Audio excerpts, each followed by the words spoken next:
thoughts on that game?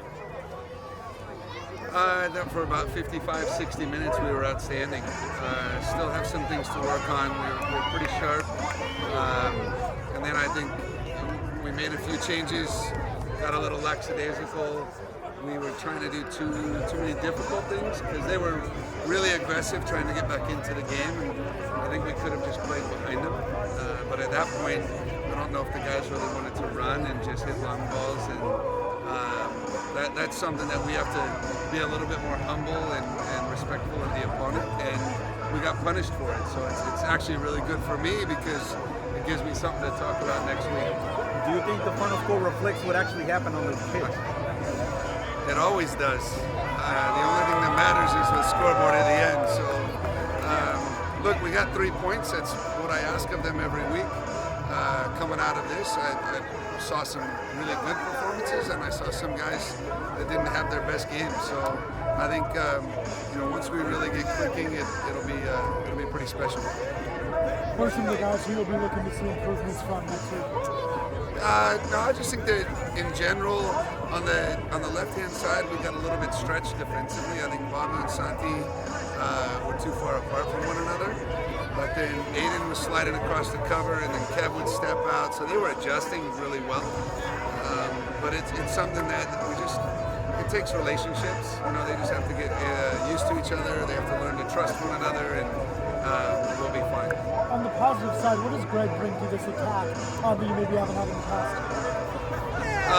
I think for the first time now, look, Didier Drogba was everything. He had great feet. He could score goals. He could do everything. What you see about Greg is he's super intelligent. He reads the game so well. His movement's unbelievable. He's grown up in a good system. He's been educated football extremely well, and his feet are unbelievable. The guys love passing the ball to him because they know he won't lose it, and it really helps us. And look, now you have Marcus and Santi on the wings with a guy like Greg who can receive the ball. It makes us really dangerous. We've changed. We're not just one style or easy to figure out. There's a lot of variety in our team. I think we scored a goal when Darnell played a ball across when Marcus was playing right back. But it's been fun to watch the transition of all the players. How do you find Arturo's performance today? I thought he was good until about the 55th, 60th minute. Right before we subbed him out, he was trying to dribble a little bit too much. Had some bad turnovers in the defending half. But look, the kid's special. What a goal. Greg's hustle to steal the ball from the keeper and to take time and wait for Arturo and to finish the way he did was, look, I see that every day.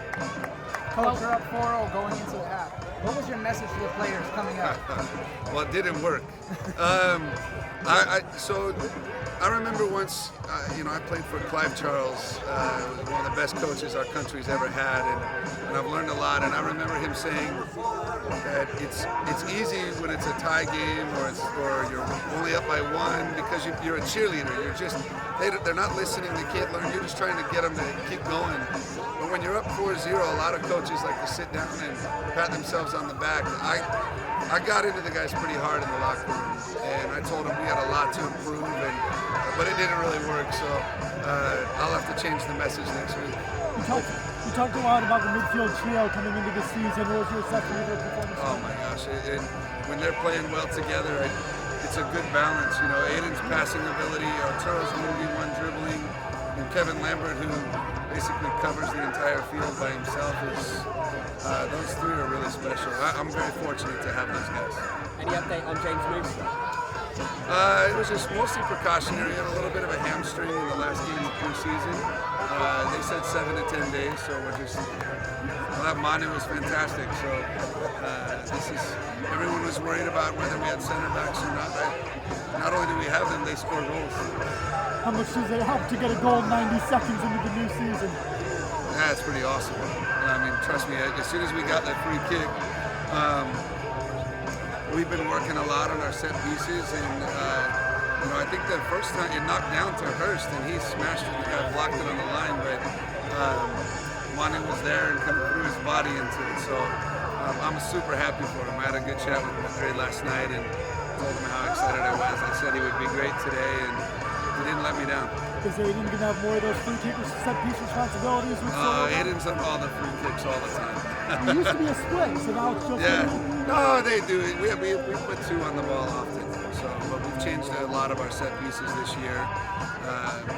After having the U.S. national team here, I picked up a few ideas from them and spent a lot of time talking to Berhalter and the way they do their set pieces. So it was a lot of fun learning stuff. Any words with Frank after the final whistle?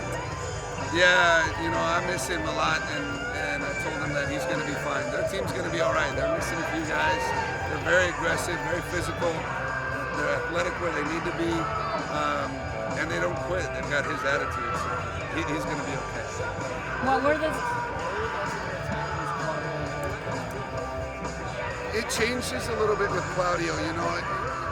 Because of the way the game was being played, we didn't really play to his strengths a whole lot, where he's good in the air and finding balls in his chest. But he works so hard, and I think we got a little arrogant when they were on the field, so it's kind of an unrealistic observation of Claudio's performance. But I was just happy to get him out there. It's good for them to feel the environment, to be a part of the team. Santi seemed a little bit frustrated at the end, and after that last miss, kind of hobbling a little bit. Is he okay? He's fine. He's just, I think he was pressing too much for a goal. When you get into these games and Santi hadn't scored, and they want to score, they want to do well, they want to, continue to be entertaining. And I think sometimes they don't play simple, and they don't just take what comes to them. And I think that makes it frustrating for him. The goals that you did concede in the second half, where do you think it went wrong? Well, the first one, we lost the ball in the throw-in, which I'm very irritated about because we've been working on the throw-ins and things that we shouldn't lose possession. And that led to the corner kick and kind of didn't get a good clearance on it. They got it wide recycled, and Sekou Kane's a beast, so good goal for him. I'm trying to remember the second one. I think it was kind of bouncing around in there, and we had 2 or 3 chances to probably clear it out. Just couldn't get it out of the box. And again, I think we got caught holding on to it. We might have been Santi on a bad turnover in midfield. But I don't really look at that specific moment. You kind of look back 6 or 7 seconds and see where you lost the ball. And I'll show them that both of those turnovers were in our half of the field. And we have to cut that out. Out of curiosity, what are some of the things that you learned from Greg about set pieces that you can share from Berhalter? Variation. There's a specific way that they do some variation, and how much the team is involved in a selection of which ones they're going to do. So I love it, because then we don't just do the same thing over and over. So it's kind of like the players have some input into what you Yeah, think about it like having a playbook, and you've got the quarterback on the field, and we shout out, and then they discuss